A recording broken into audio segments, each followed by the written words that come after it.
Welcome to DVC Alumni, where every story inspires the next. The Alumni podcast where you get to hear the inspiring stories and transformation that DVC has had to offer its alumni. And now, on with the episode. Okay, great. And we are live here at DVC Alumni, where every story inspires the next, our podcast. And I have some new guests. I just met Mauricio just a couple days ago, and Marcos. Okay, got to get that right, because I remember we talked about that. Nobody gets it. Yeah, and I was like going, but yeah, Marcos. And then people go Marcos, and they do all sorts of stuff. Yep. So let's start with letting you guys introduce yourself, and we'll start with Marcos, since I almost butchered his name. So my name is Marcos. I am his brother, obviously his younger brother, and I grew up here in the Bay Area. Grew up in Antioch, and in my eyes, I'm just a normal kid. Grew up with a family and went to school. Wasn't a big scholar, but got through it, and now I'm 32. Yeah. Well, we'll get to the rest of the story, but it's like, and then introduce yourself. Yeah. My name is Mauricio, his older brother. We're both owners of JC Tree Service, and it's a local family-owned business here in the Bay Area, Contra Costa County specifically. Yeah. Well, we'll get to that part, because that was one of the reasons I want to talk to you is I think the story of how you ended up with the tree service is absolutely fascinating. Excuse me. So let's back up a little bit. So where did you guys grow up at? I would say we grew up in Antioch. I mean, I lived in Alameda up until about 5 years old, and then he was born. And then our parents bought their first home in Antioch. Okay. And where'd you guys go to high school at? We both went to Deer Valley High School. Yeah. Okay. Was that the Wolverines? Yeah. So I remember that. Yeah. So, well, that's cool. And did you find growing up in Antioch, just your kids doing kid stuff and having a good time? And, were you an academic scholar or? Growing up in Antioch, it was just at the time, it was a really nice kind of middle class upbringing, suburban upbringing. Regular kid riding our bikes everywhere, playing outside before YouTube and iPads existed. Yeah, we were right before that era. So. Yeah. What was it like for you growing up out there? For me, it was the same. I had friends in the neighborhood that we'd go outside every day, ride bikes, throw the ball. Do kid stuff. Yeah. Pick dirt and worms and I lost track of my thoughts. So what brought you? So you went to high school, and you guys were so scholarly. This is where we have where our paths kind of diverge a little bit, but it's interesting. I went through school K through 12. I think I was a bad student up until about third grade, and then after that, it just became natural for me, and I pretty much got almost straight A's, if not straight A's, going through K through 12. I didn't really have to study, which is not so much of a good thing once you hit college, but you don't build those habits initially. So I didn't really have to study to get my grades. I did well. I came to DVC. I did well. At DVC, I got almost straight A's for sure too, I believe. And then I transferred over to UC Berkeley. Oh, cool. And along that path, my senior year at Deer Valley High School, I took a philosophy course, which is very strange to have a philosophy course in a public school in a public school course or a public school system in high school, and it wasn't religious based. Which normally, if there is a philosophy course, it's religious based. This one wasn't religious based. It was just this guy who got a minor in philosophy, Jay Myers. I'll never forget this man. He got a minor in philosophy, and he majored, I think, in English. And he just, I think he opened Pandora's box for me that year. It just made me question everything and anything. It made me question. At the time, I was on track to okay, maybe I'm going to go to Cal Poly. I'm going to get a computer engineering degree, or that's just what my mom was like pushing for me. Your parents, especially for us, our parents coming from another country, and assimilating to this culture, they're like, you need to get a good job. You need to get a well-paying job. And so that was the push, right? And I didn't think I wanted to be a doctor or a lawyer. So she was like, okay, computers. You like computers. You like technology. So she was trying to push me in that direction. And then I think my instructor kind of just burst that bubble for my mom. Because it just really made me question, like, what am I doing and why? Yeah. And what do I really want to do? Yeah. Right? Not necessarily money motivated, but what do I want? And so that went to the side, and I just, okay, I'm going to go to DVC. I'm going to do philosophy. Maybe I'll be a philosophy instructor. I was really moved by him, the impact that he was able to have on me. And I think a handful of others. You're talking to a crowd. Well, yeah, if you're talking a bunch of high school students, I mean, it's like not a bunch of them are going to like go, oh, Socrates or Sartre, exactly. or, or they understand the whole Descartes, and it's like, they're going to go, what do you mean? Whereas not a lot of them are going to like really get impacted by that. Right. So where did your parents come from? So my father, he was born in El Salvador. Okay. And our mom was born in Paraguay. Okay. Yeah. So and they met here, or they met? They met here. Okay. They met in Chicago. Okay. They met in Chicago. California. The weather's better. Yeah. Well, yeah. Yes. So yeah, they met in Chicago. My father came. His father, my grandfather, sent him. He said, "Go start life in El Salvador." And then my daddy came here, and then he was joining the military, and he was going to school to pass his exams, I think it was. Yeah. And my mother came to visit her brother. Oh, her brother was in Chicago, her older brother, and she came to visit with my grandma. They were just visiting, and they stayed, I think 3 months? I think it was 3 months. 3 months. And during that time, my uncle told my mom, hey, go to school and learn English. Go to community college. And that's where they met. Wow. Learning English. Okay. And, yeah. See, had it not been for community college, you guys would not be here. Yeah, it's interesting. And then so when my dad eventually he joined the Navy, and he got stationed in Oakland. Right. So that led to the move to California. Yeah. Okay. Yeah. So we got derailed. That was just like bugging me. It's like, okay, and this is even a better story than usually it's, something. But so they saw the value in an education, and that's why they were really hounding you. It's like, no, go get an education, get yourself a career. That was everything for, I think, our parents, specifically our mother, for sure. And yeah, so I mean, I think we could segue into maybe he starts his. Yeah, let's get you started, and then I can with philosophy. So exactly, yeah. So you were going through school, and were you a great student? So I wasn't a bad student. I was a little more mischievous. Ooh, okay. Than most. Well, we don't have to keep in mind this is recorded, so that we won't go over anything that hasn't reached the statute of limitations. Yeah, no, I was just more mischievous. I as a kid, they always said I would always get into stuff. I would always touch things, and there's a quick side note, a funny story. We had a party. I think it was your birthday. Yeah, it was my 7th birthday, and he was 2. I was 2, and there was music playing. And then all of a sudden, the music stopped.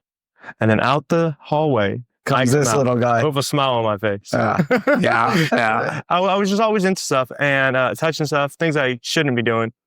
And I wasn't a bad student. I went to school. I went to elementary school, got decent grades. I wasn't a straight A student, but I wasn't a D student. I was a B, C's, and then I went to middle school. My parents got a divorce. At the time, I didn't realize it. Looking back now, once the divorce hit, my grades started going downhill. Yeah. And then I got into high school, and I was no longer that B, C student. I was a C, D student, And I got through high school. Junior year was my worst year. I got straight Fs, and I supposedly wasn't going to graduate. And we had a principal parent conference, and they said I'm not going to graduate. And there were some exchange of words between my mom and my dad, and that really motivated me to try to graduate. I went to continuation high school. I did night school at LMC. Oh wow! Okay. During my high school, to catch up. To catch up. It was kind of your dual enrollment, but it was so you could get yourself, you get your wheels under you. So I went to continuation high school, which helps you advance. And then at night I went to LMC and I caught up and I graduated and I walked. Not a straight A student, but I passed, right? But the thing is I mean, I get it. It's like I was not a spectacular student until I hit college. And then it was like, because it's like, you kind of got to find your wheels, you know? And I think it's usually the case with boys is they're usually distracted by everything else. You know, it's like, oh, look at that. You know? So I graduated and then, conversing with my brother and trying to figure out what I want to do. I decided not to go to college. I said, hey, you know what? I'm going to take a year off, see what I'm going to do. And I didn't go. And that whole year. Get to work. Yeah, get to work. And that year I didn't do anything. That first year, and I felt like a bum. So I decided. So did you work or? No, I didn't work. Oh. And then I decided I'm going to get a job. I'm going to get a job. And then I started working. All right. I'm going to take a year off and work and then not work. It's like, okay. Yeah. So then I started working and then I just, from 18 to like 25, I just hopped job. Right? I went to one job, then a second, then a third. And yeah, that was my high school. So that's how it was. And I think we were thinking, get as much. He's always been a more hands-on learner, hands-on type of person. So get as much hands-on experience on things. And that'll help you figure out what you excel in, what you're weak in, where you can improve. And I think he did that. He did quite well. And right before I went to get a job, I came to DVC. I wanted to do cooking. I wanted to do culinary. Oh, wow. Okay. So I took one semester at culinary and I realized I'm going to be working 80-hour weeks in culinary for like 20 years before I can make any decent money. That's ironic because we're working 80 hours now. So I decided not to. So I finished that first semester and then I went for work. Yeah. Where'd you go to work out? I started off at a mobile car washing company that washed like FedEx trucks. Okay. Yeah, it was like a corporate. Yeah. Like they would go to corporate. I went to San Francisco, contract, like a corporate yard and go wash all that. Okay. 100 vehicles in a day, things like that. And then I went from that job to Radio Shack. From Radio Shack. Blast from the past, folks, for those of you not old enough to remember Radio Shack. Radio towards the end of their... And then I started repairing phones for Radio Shack. Oh, wow. Okay. And then during that time, I went to Napa Auto Parts, O'Reilly's, AutoZone. And I mean, the list goes on, right? I just... Trader Joe's. I went to Baylor Medical.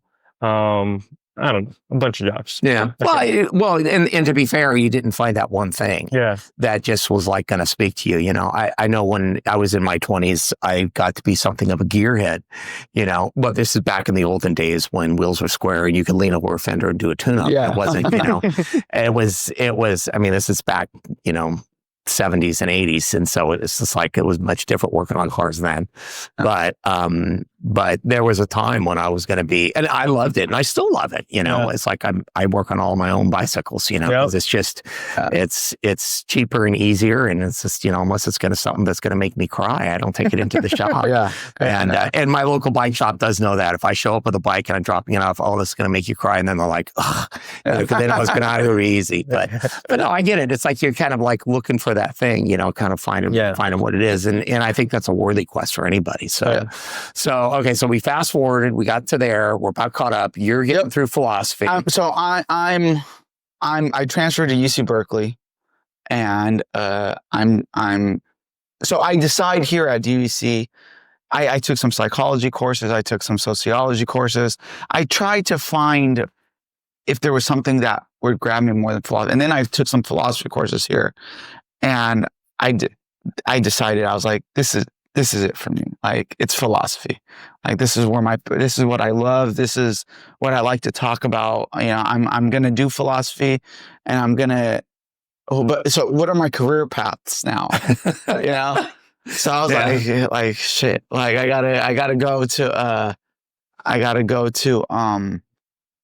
either law school, right? Or I could just go and get a regular job, right, with this training in the background, or teach. And it kind of took me back to my senior year where I was like, you know what? I think this is where I'm gonna excel in. So I go. But to teach philosophy, you don't just get to teach philosophy in high school. So, and for the most part. So to teach philosophy, you need a graduate degree, master's, PhD. If you want to come to DVC to teach, I thought that would be cool for me to teach at a community college where kids are kind of not really sure where their path is. So I go to UC Berkeley. I start there. I love the campus. I love UC Berkeley, but I hated philosophy there. Really? I just hated it. I was so, the best way I could describe it is that they turned philosophy into like a very rigorous science. Now, I'm not saying that there's no value in that, because I believe what happened to me at Cal is it sharpened my ability to think. Mm-hmm. But it just wasn't, we weren't discussing the topics that I thought we would be discussing, right? Like there's one like, if Lois Lane is in love with Superman, does that mean she loves Clark Kent? That's a great question. And I just didn't care for that. Yeah. But it's interesting. It's almost like a mind puzzle, but it's not the deep issues that I wanted to explore. So what was your on that? I mean, what was the thing about philosophy? Like, what was the issues that you wanted to dive into? I mean, I think maybe they were a little more broad, but I loved, talk like, are we dreaming? Are we not dreaming? Right? Like, how do you know what's real? How do you acquire knowledge? How do you know you're not, a big one for me, how do you know you're being objective versus subjective? Can you be objective? Yeah. Right? Can you, we're trapped in this human body with these human limitations. So what limitations do we have that are stopping us from seeing? I mean, there's billions of particulate matter between you and I. How can I see you and not see that matter? Yeah. Well, there's also the time between when I perceive seeing you and when it actually. Correct. Yeah. And there's. Correct. Yeah. Wait. Okay. We're not going to go down that road. Only because I could spend hours talking about it, because I think that's a very interesting thought. It's and that's where I think that therefore I am. Yes. Because to avoid that whole thought process is just like, okay, let's start from zero, and decide what zero is. Yeah. And, for sure. Okay. So it gets deep, right? Yeah. And so, and the Socratic, what's friendship? What's love? What's justice? What's truth? All of those questions, they moved me. And my experience at Cal was we touched very little on those types of questions, besides maybe the introductory philosophy course. Everything else was really deep, really just real hyper detailed, and I don't know. It just didn't speak to you. Didn't speak to me the same way. Yeah. But I graduated. I got through Berkeley with pretty good grades, not straight A's. I lost a lot of motivation, but I was like, I'm not going to be the guy that gets into Cal and drops out. I was like, that's not going to be me. So I got through, and then I go back for my master's. And I was just like, I'm going to commit. I'm going to do it, and I'm going to teach the philosophy that I want to teach when I'm there. Going through undergrad, I got scholarships, financial aid, grants.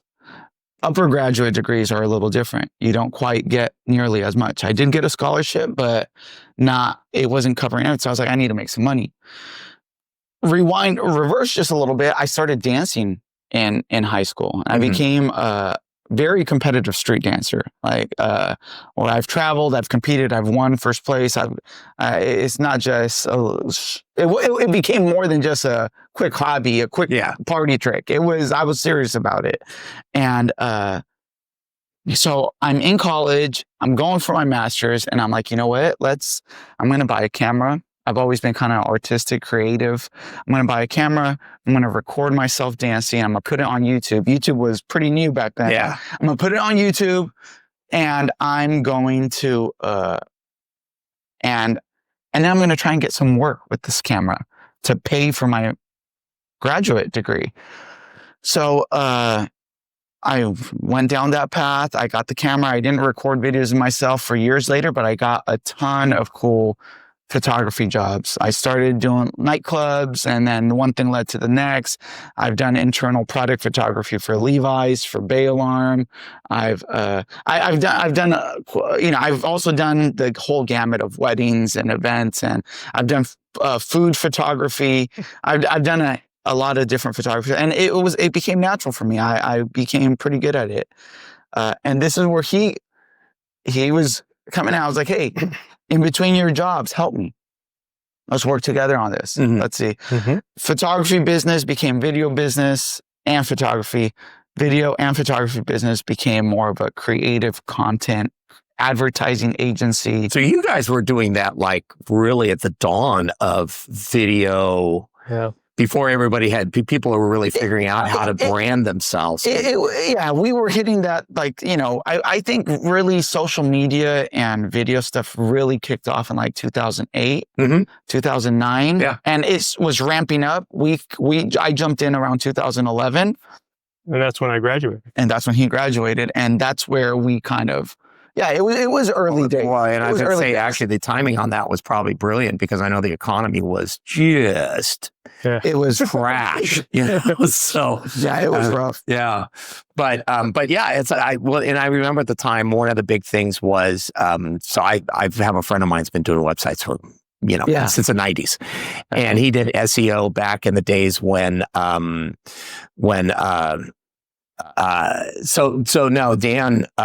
did SEO back when it was considered voodoo and magic. And now everybody knows what it is, and you're looking at, with AI SEO and stuff like that, SEO AI or whatever the heck they call it. But it's like part of it was, and so his tagline was people would say, like, what do you do? Rather than tell people SEO and, his search engine optimization and give them something to put some sleep, he'd say, I crash websites.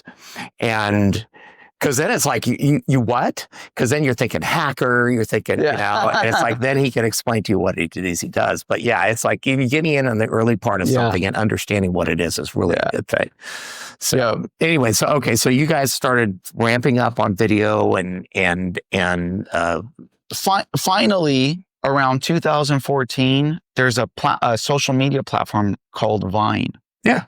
And, this was, I think Vine is the precursor of social media today because it was 6-second videos, no photos, just 6-second videos. I mean, and now they were gone. Now it's TikTok, Reels, Instagram Reels. It's all video, YouTube Shorts, right? I think it's all rooted in this platform Vine. And in 2014, Vine comes out, and obviously, I'm a dancer, and me and a couple, I have dancer friends. I'm in a dance crew. It's silly to say now, but back then that was the thing, and we were like, hey, let's do some routines, right? We're working together on the camera, and I mean, these videos, they went wild on Vine. And nobody was making dance videos when we started. There's a ton of guys that do dance videos now, and I think they all have taken inspiration from someone that's taken inspiration from someone that's taken inspiration from us. Wow. Okay. I could tell you, like, I'm the first one that did so many things with the dance videos, moving the camera, all that stuff. So it went crazy. Like, I mean, we had millions of views. I don't know. We were featured on World Star Hip Hop. I don't know if you're familiar with that. No, I'm an old guy. So it's not. I wouldn't say it's a great website, but the younger, at least, well, maybe not so much anymore. I don't know, but they feature viral content. Yeah, and that would make that content even more viral. Yeah, So and all kinds of content. All kinds, from good to not so good. But that's true now. I mean, you look at anything, a YouTube or whatever, and unfortunately, the algorithm, if you click on something, it'll feed you nothing but that. Yeah. And I was trying to explain that to my wife. It's like, no, then if you don't like that, don't click on it. But so is Marcos? Are you the one that's videoing all this stuff, or no? Not usually. Not usually. No. Yeah. They had a tripod. They would we set had up a tripod, yeah. I'd be there sometimes and I help and I, but no, those videos I was not really a part of.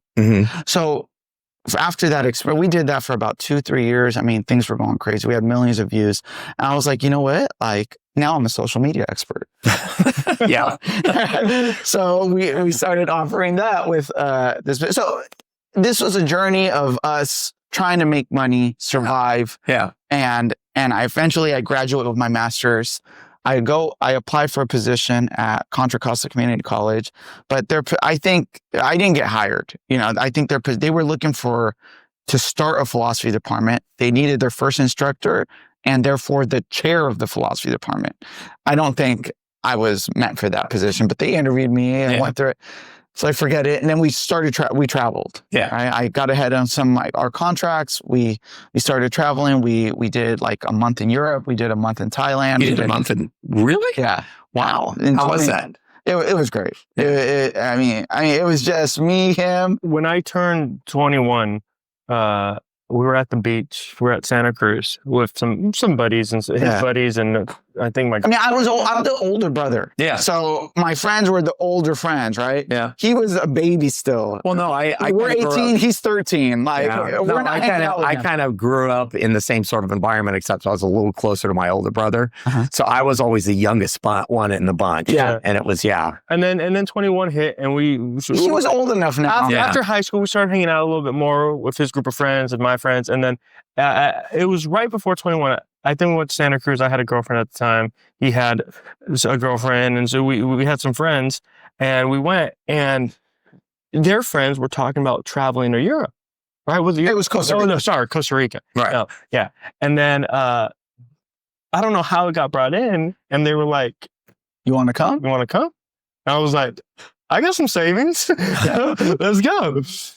Yeah. And we went. We went to Costa Rica, and then every year it was like 1 or 2 trips a year, filming his dance videos. Yeah. So was the filming the dance like making the money to help? No. I've made very little I mean, I've made a little bit of money dancing, but not. It was more for fun. It was more, okay. But so the cool thing here is like when I travel, I'm gonna pick a distinct place in this city, and I'm gonna record a video of myself where nobody dancing. knows. Just dancing in public. Like there's people walking and I'm just dancing with a little speaker. Boombox. Yeah, little boombox. Yeah, exactly. And there's some interesting. It's interesting to do that. And it takes a little bit of guts, right? Because you're just putting yourself out there in front of sometimes people gather, people leave, new people come,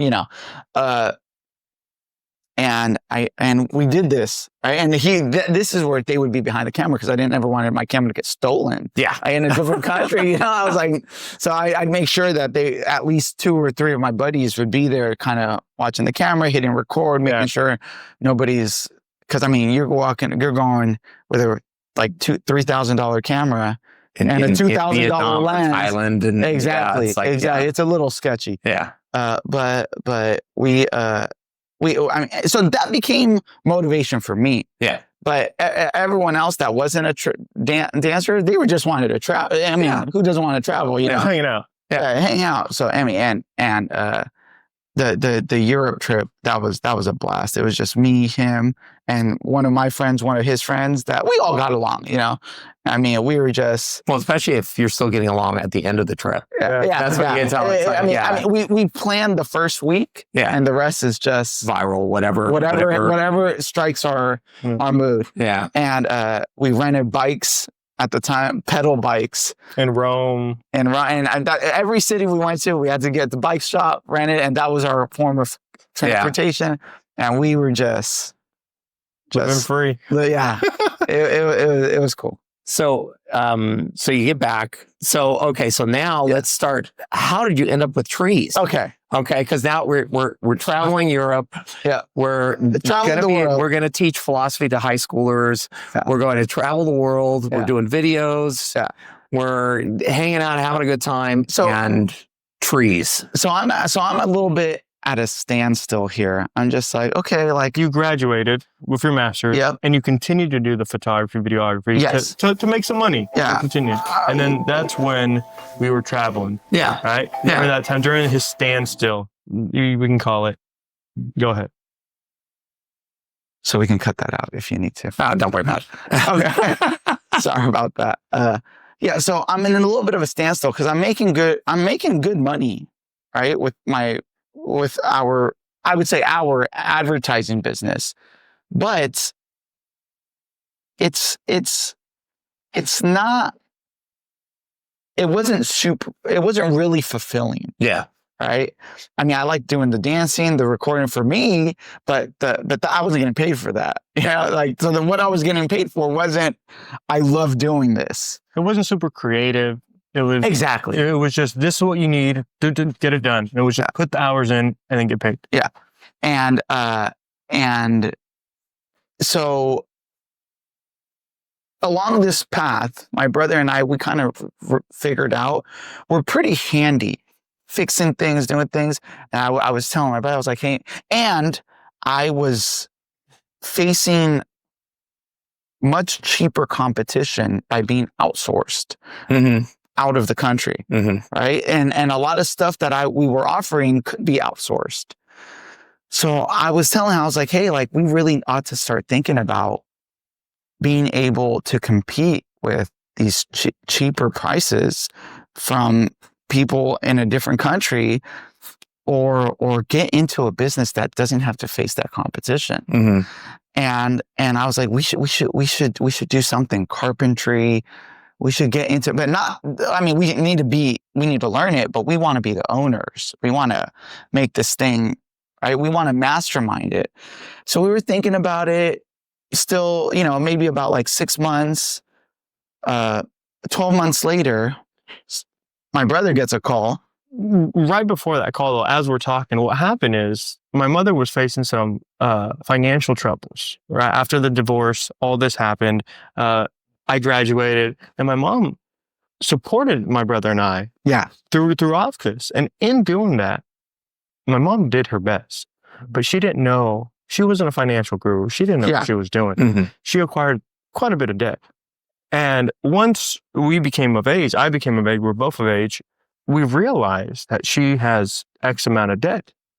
And my brother... That's not what going towards retirement, you don't want to be amassing debt. Yeah. You want to be going that way. Exactly. Yeah. And really my brother, he was the one helping my mom the most because he was the older child, right? He's like, hey, we got to get mom out of debt. Like, we got to get out of debt. And my mom's an older mother, and she's going to get to retirement soon. We need to make sure she has money. So my brother went on created a plan to get rid of all her debt. And part of that was sell our childhood home and buy a bigger house to build more equity. Right? Okay. It sounds backwards, but well, no. Okay. Go ahead. But I imagine it also had to do with the timing in the market. Yeah. I mean, I didn't quite realize that at the time, but it was a great. If we can keep the payments the same and have more equity, my mom will have more money. Right? That was I think the thought process at the time. Yeah. And we did that. We sold the house. We bought another house. With the proceeds from selling the house, we paid off. It eliminated her debt. And now she's in a bigger house, similar payment. Yeah. And then there's his income, my income, we can help, if needed to. And we bought a kind of fixer-upper. We fixed it up and we lived in that house. And we fixed it up. Yeah, we fixed it. We literally put the floors in. We tore the walls down. We did that. And that's when we realized we're pretty handy. We could do something like this. We should get into this. Maybe general contract. I mean, we don't know everything, but we should try. We should figure this out. Yeah. And we travel in, all that, right? And then there's a moment that I have a buddy who gives me a call. He goes, hey, you do websites, right? We haven't really started doing websites at the time. And I was like, yeah. All right, now you definitely have my attention. Because that's like the Richard Branson thing where it's just like, it's somebody says, hey, can you do this? Oh, yeah. And then you buy a book on how to do it, right? Yeah, exactly. And then once I hung up, I called a buddy. I was like, hey, can you do a website for us? He's like, yeah, we can do it. I was like, cool, we're going to do it. And then I get in contact with my buddy's friend, Joe Cole, who owns a tree service company called JC Tree Service. Oh, okay. There we go. And I get in contact with him, and he's like, "Yeah, I need a website. I want to go legit. I'm putting my wife through nursing school. I have a full-time job at the water district, providing so I can provide medical benefits for my family. And then once she graduates, I'm gonna go full-time on business, and she'll provide the benefits." And we're like, "Cool, yeah." We gave him a price. He said, "Yeah, let's do it." We start working on it. 6 months pass, and he's kind of MIA here and there, not really getting back to us. I'm like, "Joe, what's going on? Like, do you want this website?" I want to get this out of my hair. I'm done with it. I just need some final touches. And every time we reached out, he kept saying, "My wife will get those pictures to you. My wife will get this to you." And it never came. And at those 6 months, he's like, "I think I'm going to pivot. I want to move to Montana and dissolve my business." Okay. He's like, "I'll pay you, no worries." But in conversation, I said, "Well, why don't you sell it, you know?" And then he's like, "I don't know how." And I thought, cha-ching, I'll sell it for you and you give me a cut. he has a... So see, everybody labeled you the troublemaker in school. The fact is you were a hustler. Yes. Say, yeah. So yeah, it's like, to be fair, now I'm looking back, I'm going, no, you were always hustling. You were figuring out a way to, Always trying to figure something out. Yeah. And I said, he has a company. At the time I was 24. And I was thinking, his company's got to be worth $2-3 million. This is what these other companies are worth. If I sell it, I'm going to get $100,000. I'm rich. I'm done. And I tell him, he's like, "Yeah, let's talk to him." Joe comes over. We sit down, and he says, "I have a full-time job at the water district. All I do is I work like 10 hours a week. I do estimates, and I send my crew out, and I make 6 figures." And we looked at each other like, screw buying that business, screw selling the business. Let's buy it and we make 6 figures. And we're done. And he pitched it like that. It's super easy. He didn't say that, but that's how we interpreted it. Yeah. And I thought we could buy it. Yeah. And then we'll work 10 hours a week. Yeah. Well, and to be fair, you're not working 10 hours. No. But anyways. We're working 7 days a week. Folks. It never works out that way. We're working 7 days a week, 12-hour days minimum. Yeah. So okay. So you get ready, you're going to buy the business. Yeah. We decide, we look at the books, we see everything. It's not worth $2-3 million. No. Not even close, right? But it's like, hey, like, he's got something. He's got a system. And we can go into the system and take over. And we were just talking about, we need to get into this type of work, right? Yeah. This is perfect. It kind of just lined up. Yep. And it was, and I was like, yeah, let's do it. I'm going to work for this guy. Cause he still was between jobs helping me, but I was like, I'm going to finish all my contracts and then I'm going to work with this guy for 3 months and I'll know if this is something we can do or not. That was January 2020. All right. So I came in January 2020, I don't know, January 2nd, January 3rd. Yeah. I don't know what day it was. We were in talks in like October and then January hit and he started. Yep. He went as a regular crew member, regular ground guy, working with the team as a new employee. Yep. And and within a month, I was like, yeah, we can do this. Yeah, we can do. And then he would come on days off and he would look at things, see how things operate.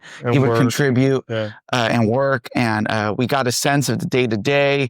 I was like the manager. I was collecting checks. I was reporting everything to the owner. Talking to customers. March 2020 comes and that's COVID. Yeah. Right. And we're like, oh man, what is this going to do to this this business? It's considered an essential service, right? So we kept working, but it was scary. Nobody knew like how, I know. What is this, right? I remember. It's like nobody knew. Everybody nuts. was go home for 2 weeks. Yeah. And we were ready to buy and then COVID hit. Yeah. And we told Joe, hey, let's hold off a little bit. Let's see if we can sustain this. Yeah. And he's like, okay, no worries. He kept collecting. And he left to Montana. And he let us run his business for him, which, I mean, I mean, he gave us an opportunity of a lifetime, right? Like, I mean, because that could have went south real easy, you know? So I think there was, you know, possibly 10 years of preparation, running the advertising business, right place, right time, right skill set, right preparation. Everything came together and we just took off. And I mean, during COVID, turns out people were bored as hell at home. Yeah. So people were just like, hey, I'm seeing my tree every day and I hate it. Yeah. Do this, do that. You know, so that year was, I mean, we were booked out, I think 3.5 months, 4 months almost. Yeah.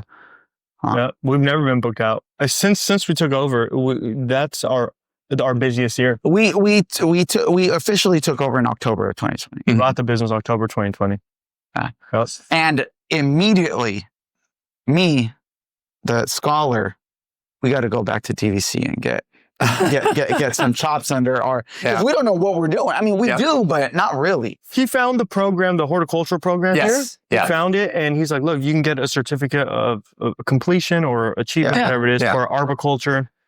And he's like, we should go back and we should learn. If we're going to take this to the next level and really build this up, we can't just be amateurs. We need to be experts. We need to know about the biology, the tree. We need to know what we're doing.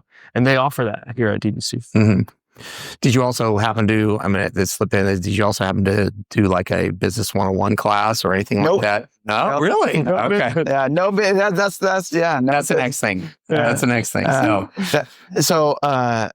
Those are things we're constantly working on now, trying to, because we don't, it's funny. We were just having this conversation. I was like, dude, I've never even taken an intro to business course. Like I'm just shooting from the hip. Yep. Whatever my instincts are. Yep. I think we have good instincts, both of us.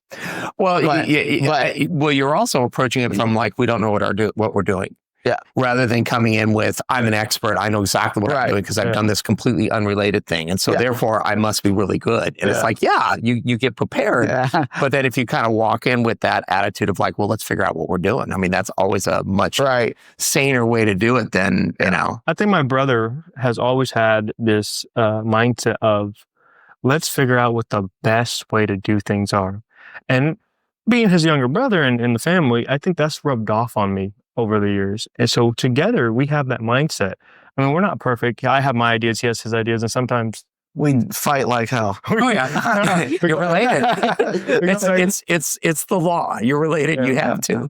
But we always try to optimize things, get things running the best way possible. So you guys are really good about systems. Yes. Okay. Without realizing it, yes. Yeah. I think I mean, I realize it now, but for sure, we try and create systems and methods and you know, ways where if we make mistakes or forget things, the system catches that before it's too late. Right. That's like a key for us.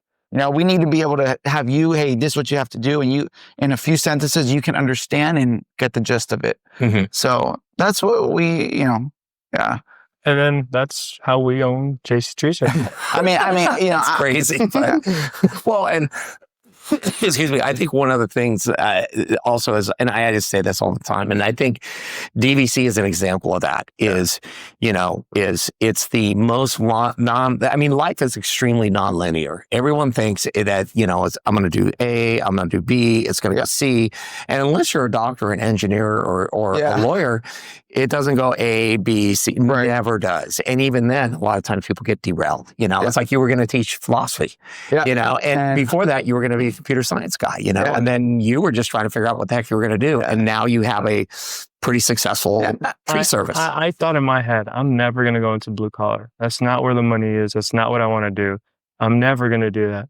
And now I'm here. And well, blue collar can never get replaced by AI. Sure. That's for sure. That's the interesting thing is you grow up thinking that you have to go to college to get a white collar job, and not really thinking, hey, like there's a lot of need for the blue collar jobs right now, and the blue collar industry, so to speak, services, right?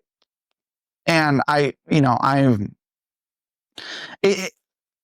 feel like we picked up on that just before because it's starting, that's picking up steam right now. Yeah. Well, You know? well, a lot of it too is that, I mean, people are worried about AI, which, we'll see if it becomes the That's total really existential threat that what it felt like 2 years ago. But the thing that, because I remember growing up, and I'm, twice as old as you guys. So it's like it was, you go to college, you get the white collar job, you go work in the office, you retire at 65. And it's just like, and I even went into the trades for a little bit and looked at the way those guys walked. And I'm like, I don't want to do that when I'm, 60. Yeah. And so I went into offices and stuff like that. And looking back, it's like having that trade and having that job. And it's like you always, there years and years ago, before infomercials was a thing, there was a guy selling a real estate thing. It's how to make $1 million in real estate. This is way long time ago. And his thing is he had what was called the second gear rule when he was looking for a neighborhood to invest in. And he would go through a neighborhood, he'd put his car in second gear and drive through the neighborhood. And if he counted more pickup trucks than cars, then he would invest in that neighborhood. And his reasoning for that was because if the economy takes a dump, all those guys who got pickup trucks have tools and they can go get them a job and they can pay their rent. And I went, oh, okay. That's interesting. Yeah. And we're seeing that come around the other side. I mean, I see on LinkedIn all the time where people are out of work for a year or two. Yeah. And it's brutal. Yeah. But not guys that swing hammers or climb trees or all that stuff, Right. Yeah. So we've certainly, this is certainly not a 10-hour a week job. I mean, but we've also taken it very seriously. Yeah. I mean, this has replaced, I still have the advertising business, but I have no contracts right now. This has replaced that. Right. And I think what my brother and I have stepped into is being full on businessmen now. Like I think we fit those shoes. Well, I agree. Yeah. I mean, when I met you the other day, it was just like, no, being the owner of a thriving company, not just, you and a guy. It's not just you and your brother. It's you and your brother and all of your crew, and you're looking out for them. And you've got having to shuffle that around is not just a guy climbing a tree. You've got to, and plus there's all the other stuff. That was the thing we talked about the other day is you're competing against guys with a pickup truck. Right. No license, no insurance. Yeah. And so if they expired tags. And if they fall out of a tree, they get to sue the homeowner. Whereas your guys, if they fall out of a tree, it's like you've got insurance to cover. Correct. Correct. That's the biggest thing in these trades that I think a lot of homeowners don't understand. Or the license insurance, it's so important. So I think this is an amazing story. So let's talk a little bit about that part of it. Because a lot of times, there's always I love the memes on the internet of, I know a guy that can do it cheaper. Right. And then you kind of look at it and the walls like this or something like that. So let's talk about that a little bit, because there's a reason to get, an actual licensed contractor. So, yeah. So, I mean, I definitely, in the state of California, if the contractor is not licensed, you are considered their employer as the homeowner. Really? Yeah. Okay. So they are an employee of yours, and if they get hurt at your house doing whatever it is that you want them to do, you are responsible for their well-being and for the conditions and all that. So you are opening yourself up to, a world of hurt. Yes. Sponsoring this guy's lifestyle for the rest of his life. Okay. And that's the truth. And now, am I going to say that every single thing that you do, you have to get a contract licensed, or a licensed contractor? I mean, if you're painting the wall and it's 7 feet tall, 8 feet tall, 9 feet, maybe not. But if you got guys getting on ladders, getting on your roof, getting on trees, cutting things from the air. Oh yeah. Swinging with rope with a chainsaw attached. Yeah. I mean, you're opening up the gamut of negative possibilities that could happen in the process of that job being completed. and you're increasing your risk. I mean, maybe 7 out of 10 times nothing happens, but the tree industry is considered one of the most, possibly the most dangerous job in America. It is the most dangerous job in America because there's the most fatalities in that job. Oh, wow. In that field. Yeah. Well, that's good. There are more guys doing that than fishing boats in Alaska. So it's like I say, if you own a tree service, it's not if, it's when someone's gonna get hurt. Yeah. For sure. And I think, there's other companies that they've been around, 40 years, 50 years, they've all experienced at least a death. And that's hard to, my brother and I, we're trying to figure out how to avoid that at all costs. Safety is a top priority, because not only that, you become your guys, they become family, right? Like you get to know them. After the first year of running the company, from October 20 to the end of 2021, I remember going up to my brother and I'm like, hey, it's starting to slow down. Work's starting to slow down. How are we going to get the guys through the winter? Not how are we going to survive? Yeah. We need to pay them. One of our guys, their family. Well, our guys, they have families and kids, and like they look at us like, hey, do we have work next week? Yeah. And I for sure, and I know my brother does as well, we feel obligated to make sure they get by, even if we don't make money. No, we got to pay the bills and then they can get paid. Yeah. Well, and that's the difference between you and a multinational, right. Is you guys are more concerned about your employees, which also makes them incredibly loyal. I'll quote another Richard Branson, where his thing is, everyone always says the customers comes first. And he goes, no, your employees come first, because if you treat them right, they'll make sure that they do a good job and they'll take care of the customer. Yeah. So that was always his thing.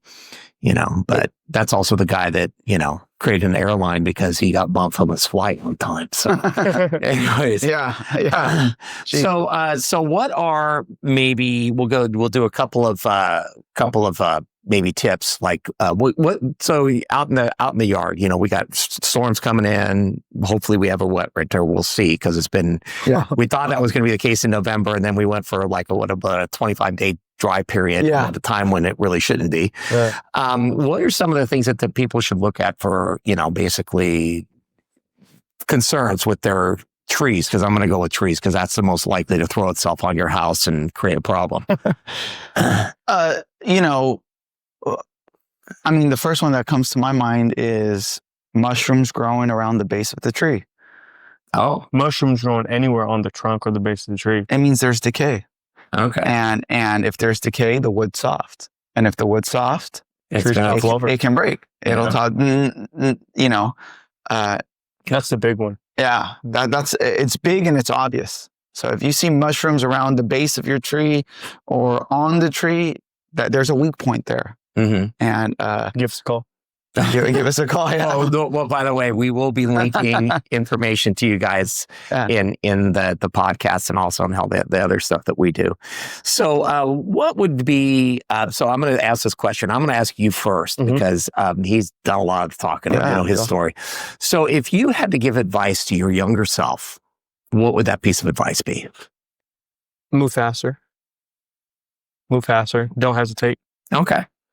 Oh, I like that. How about you? That's it. Now I'm asking the philosophy major.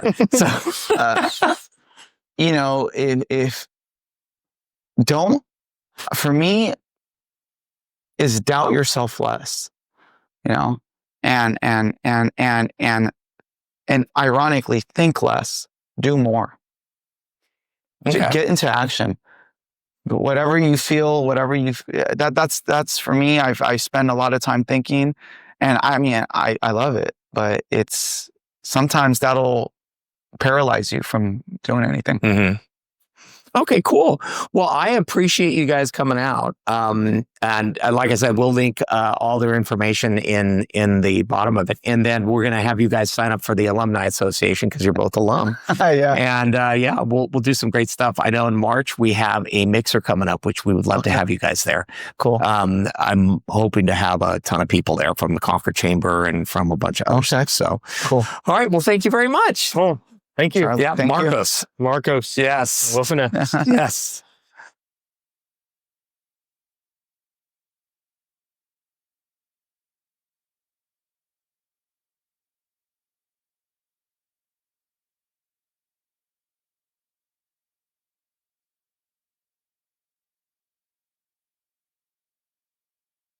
Thank you for tuning in to DVC Alumni, where every story inspires the next, the podcast for the DVC Alumni Association.